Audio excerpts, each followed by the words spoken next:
Hi Taurus, and welcome to your weekly love tarot messages. We're going to take a look and see what the cards predict for you in terms of love and romance. These are going to be general messages, so please just keep that in mind. If you are after a personal tarot reading with myself, please feel free to reach out and inquire. I will list my email address just below the video here where the show more section is. Otherwise, this reading here is intended for Taurus, Ascendant, Sun, Moon, Venus, Rising, and those of you that are cross-watching as well.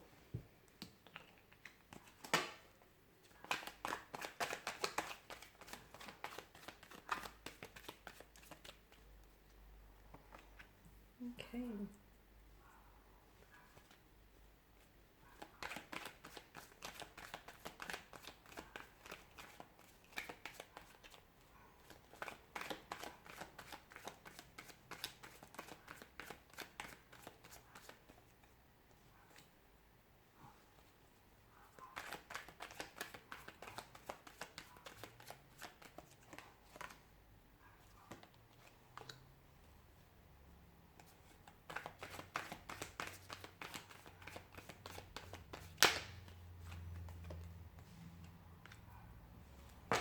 Bottom of the deck, you have the Two of Wands. So, Taurus, I feel like there needs to be a special, an important decision that needs to be made here in relation to love connection, or in relation to the future of this connection here. Okay.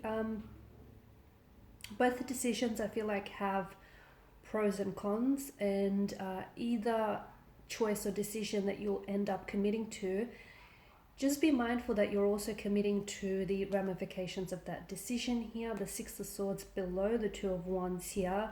One decision is to walk away or to cut ties from perhaps a romantic energy that may not, or a romantic connection here that may not be serving you and in your highest good. Something that may be toxic, unhealthy, repetitious, going around in circles here, something that you may be chasing your tail on here.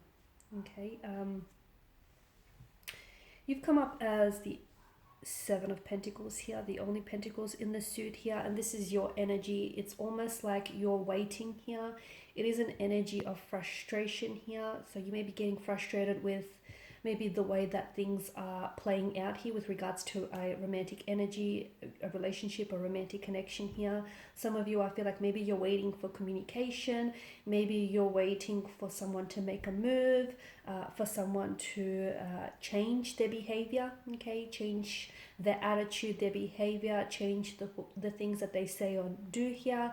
I feel like some of you are truly invested into this person and into this connection here, which is why I guess walking away from this connection hasn't been easy.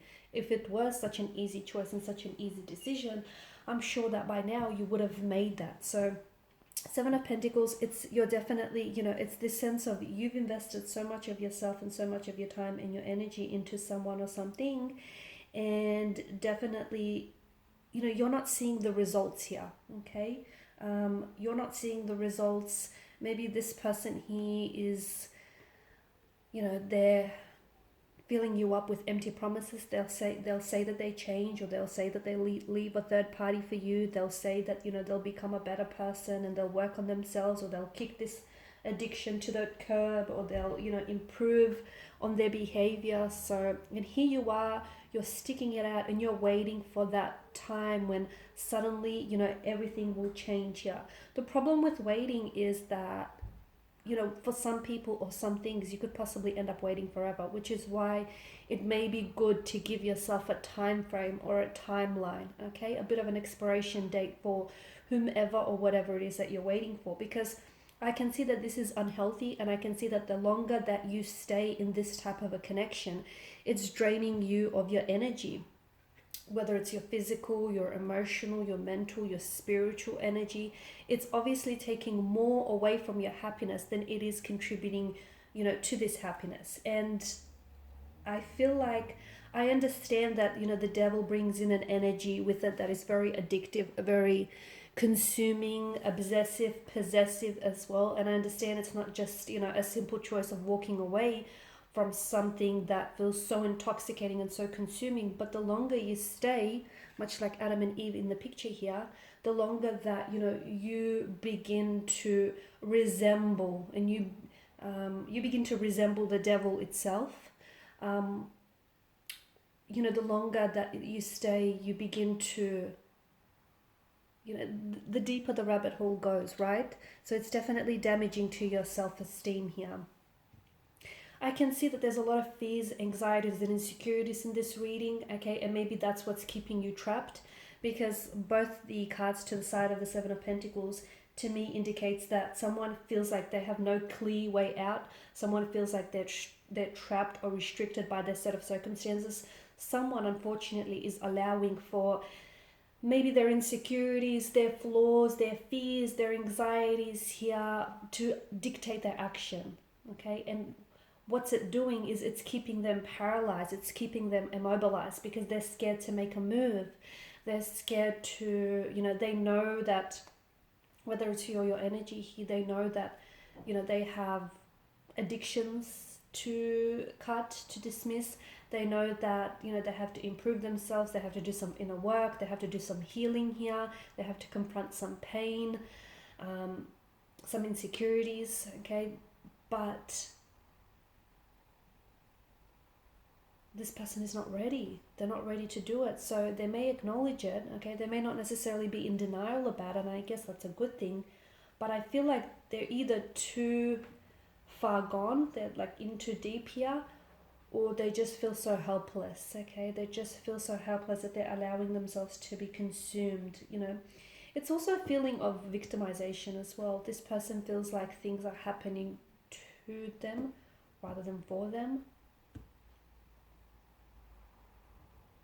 Some of you may be in a third-party situation. You may be having a love affair here with someone who's already married or who's already committed, and despite you knowing that it's not the right thing to do, you can't pull away from this person. You're drunk on their love, you're intoxicated, or vice versa here. I don't see anyone dropping the third party. I don't see, because I just feel like, whether it's your energy or this person's energy, I just feel like they're immobilized here. I don't see any actions being taken, any big moves being made here, purely because this person is scared, okay? They're scared of, stepping away from the life that they built up, even if their current set of circumstances aren't very comfortable and aren't very healthy. It's what they know. Even if it's painful or toxic, those elements of pain and toxicity are essentially a sense of normality. Maybe this is someone who grew up in such an environment, but where pain, toxicity, abuse, emotional, physical, or mental, was always present, and to them it's just sort of been embedded here, okay? They're sort of just being conditioned to accept that as a sense of normalcy. So this is the other reason why I feel like someone here is having such a hard time moving away from something which clearly needs to be broken. It's a sense of powerless. It's a sense of imprisonment. I feel like making a decision that is going to align with your highest good, that is going to put you in a much more healthier and happier place, is going to be probably one of the best things, if not the best things you'll ever do, okay? It's what's going to, I feel like what will really get you some forward momentum and some progress here is making that decision, committing to a decision and moving forward here, okay? Then taking some action towards that decision, because I feel like a lot of you want to manifest happiness, you want an ideal partnership, you want love, and you want to love and you want to be loved in return, you want a happy, healthy home. And I see that some of you even want to help this person, and you're even, I feel like you've invested so much of your time and your energy into this person, or even into the past, similar relationships. I feel like for you there's some sort of attraction towards birds with broken wings, okay? Because a part of you wants to nurse and care and nurture these type of souls here. But I feel like it's important for you to also understand that you can't go around rescuing other people, okay? As much as, that would be ideal, sometimes people don't know that they need to be rescued. Okay. And at the end of the day, you know, who's rescuing you? So as much as you want to help this person, I feel like they need to help themselves first and foremost, and it's a journey that they'll have to undertake in solitude. Okay. Alright guys, and these are your messages. So thank you as always for watching and listening. Please show your support by liking, sharing, subscribing. For those of you interested in a personal reading, please feel free to connect. Otherwise, bye for now.